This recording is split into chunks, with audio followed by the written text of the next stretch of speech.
بسم اللہ الرحمن الرحیم. ناظرین السلام علیکم.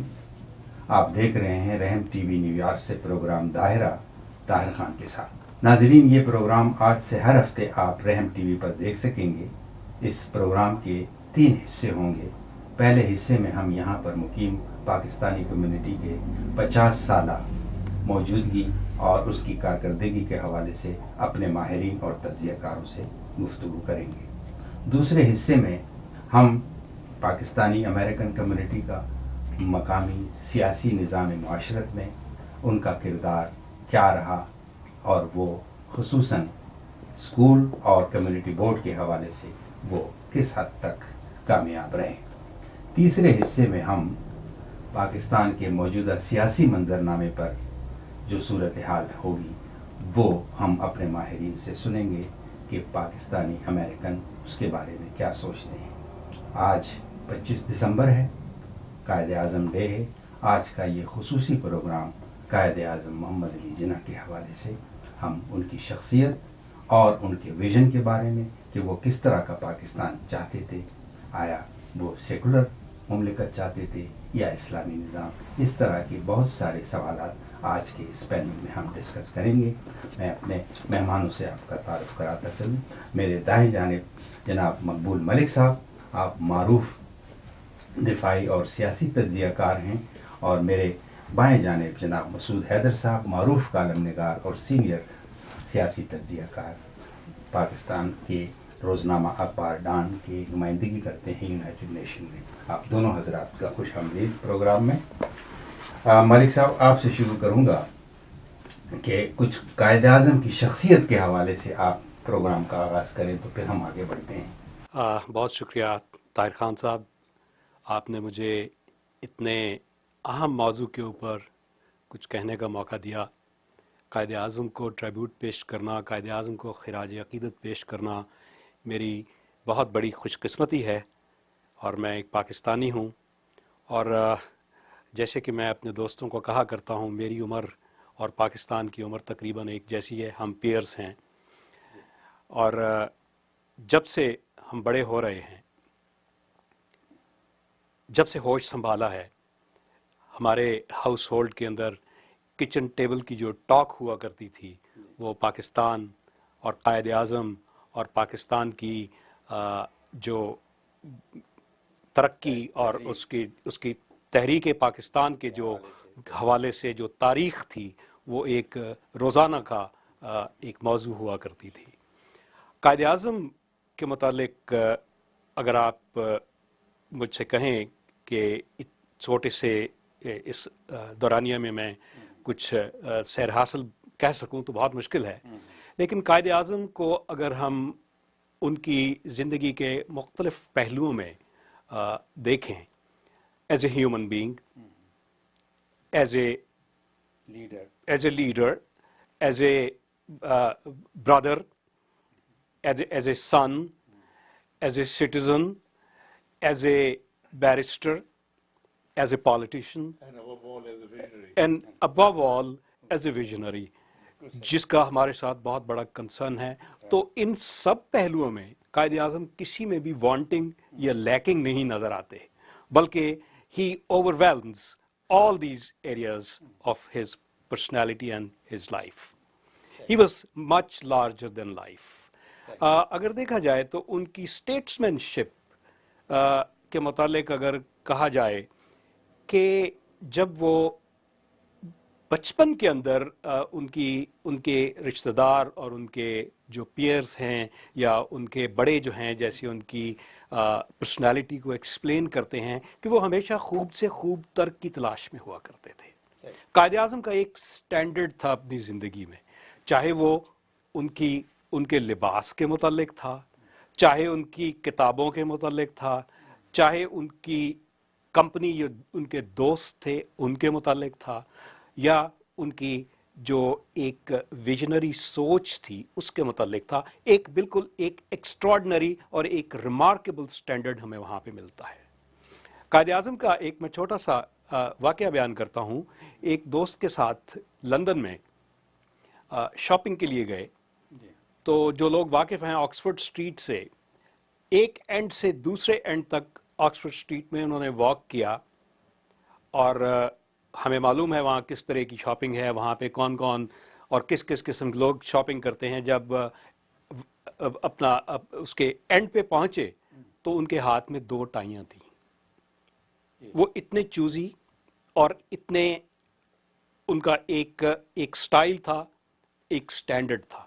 اسی طرح ان کے اپنے جو خیالات ہیں, ان کے اپنے جو ان کی فلاسفیز ہیں, پولیٹیکل فلاسفیز کو کہہ لیں یا ان کی ایڈمنسٹریٹو جو ایک پاور تھی ان کے اندر, وہ سب کچھ اسی سٹینڈرڈ کے اوپر آتا ہے. ٹھیک. مسعود صاحب جی آئیے ذرا ان کے سیاسی ویژن کی طرف. جی پاکستان ایک سیکولر ریاست ہوگی, ایک اسلامی ریاست ہوگی. عام طور پر ہمارے سامنے قائد کی ایک تقریر ہے 11 اگست کی. میں اس کا ایک چھوٹا سا اقتباس آپ کے سامنے کہ اس مملکت پاکستان میں آپ آزاد ہیں, اپنے مسجدوں میں, اپنے مندروں میں جائیں یا کسی اور عبادت گاہوں میں. آپ کا کسی مذہب, ذات پات یا عقیدے سے تعلق ہو, کاروبار مملکت کا اس سے کوئی واسطہ نہیں.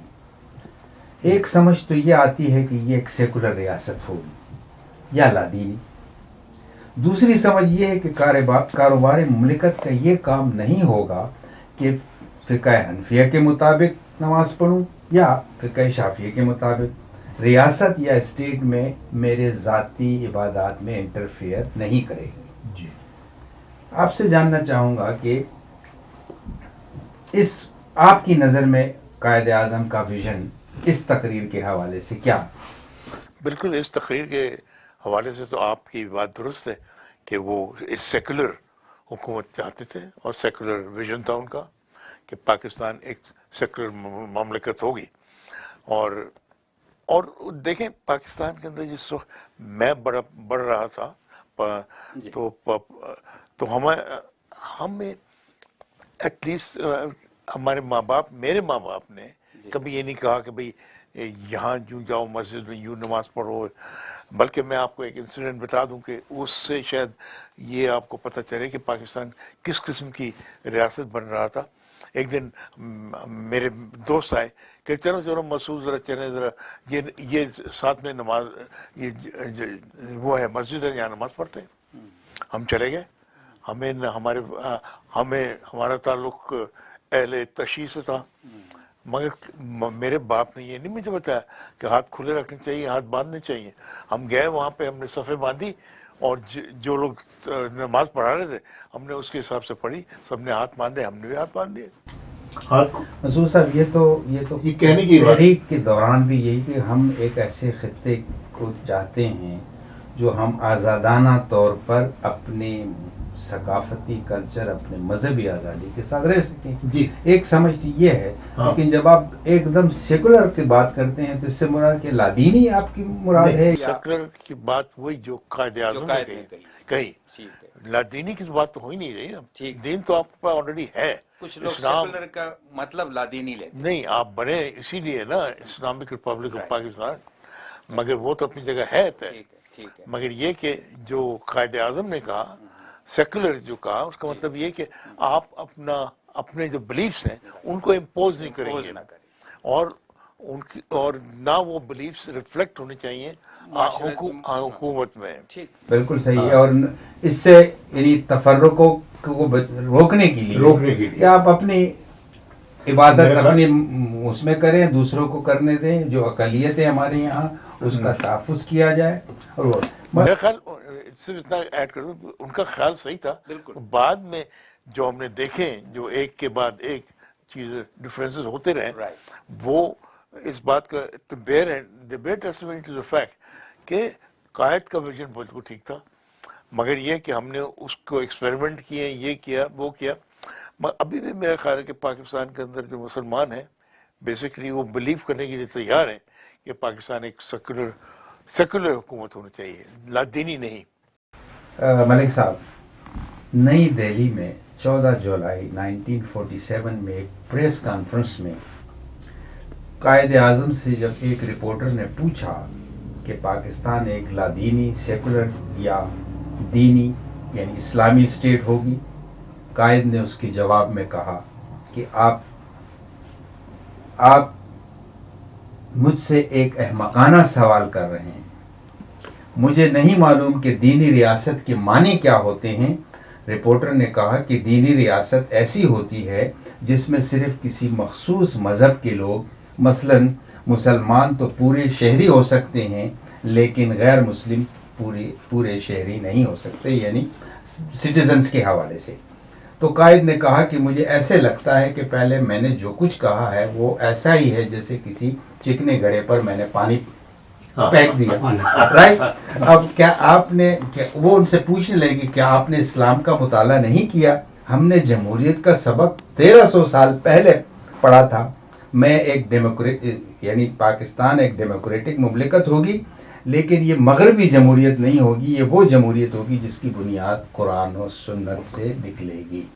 بالکل، میں 100% آپ کو انڈورس کرتا ہوں. یہ واقعہ ویل ڈاکیومنٹڈ ہے اور اس کے اوپر قائد کا جواب جو ہے وہ بہت سیر حاصل جواب ہے، جس کے بعد بہت سارے سوالات کے جوابات خود بخود مل جاتے ہیں.